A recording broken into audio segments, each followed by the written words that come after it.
বুদ্ধদেব গুহের কোয়েলের কাছে উপন্যাসটি কলকাতা নিবাসী লালবাবুর স্যান্ডারসন কাগজের কোম্পানির ফরেস্ট অফিসার হয়ে রুমান্ডিতে আসা ও রুমান্ডি থেকে চলে যাওয়া পর্যন্ত এক অসাধারণ প্রকৃতি ও ঘটনাবহুল জীবনের গল্প, যার উল্লেখযোগ্য চরিত্র হলেন অবিবাহিত কথক নিজেই, নাহিয়ারের শিকারী বেঞ্জার সাহেব তথা আদিম পুরুষ যশোয়ান্ত, তার ভালোবাসার মানুষ লালতী, কথকের ঊর্ধ্বতন কর্মকর্তা ব্রজেন ঘোষ ও তার স্ত্রী সুমিতা, মারিয়ানা ও তার বন্ধু সুগত রায়চৌধুরী, বাবুর্চি জুম্মান, ডাকু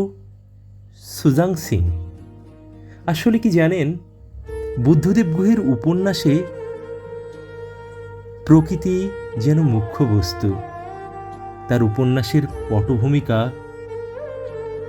রুমান্ডি দিয়ে শুরু হলেও তা ক্রমে ক্রমে গিয়েছে নাইহার, শিরিনবুরু, ডাল্টনগঞ্জ ও পালাম্মতে।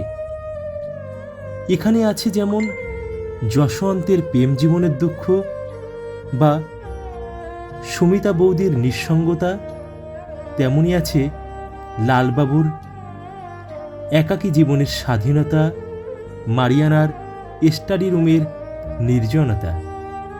লেখকের বর্ণনা কৌশলে শুধুমাত্র জীবন পাকদণ্ডের সুখ দুঃখ নয়, রুয়ান্ডি পাহাড়, যশোয়ান্তের হরিণ শিকার, কোয়েল নদীর কাছে চড়ুই ভাতি, জঙ্গলের রঙিন প্রজাপতি, পাহাড়িবাজ শঙ্খচিল, বদলিয়ারের কবিতা, সোহাগী নদী, টরি বস্তির দুর্গাপুজো, সব কিছু যেন জীবন্ত হয়ে উঠেছে।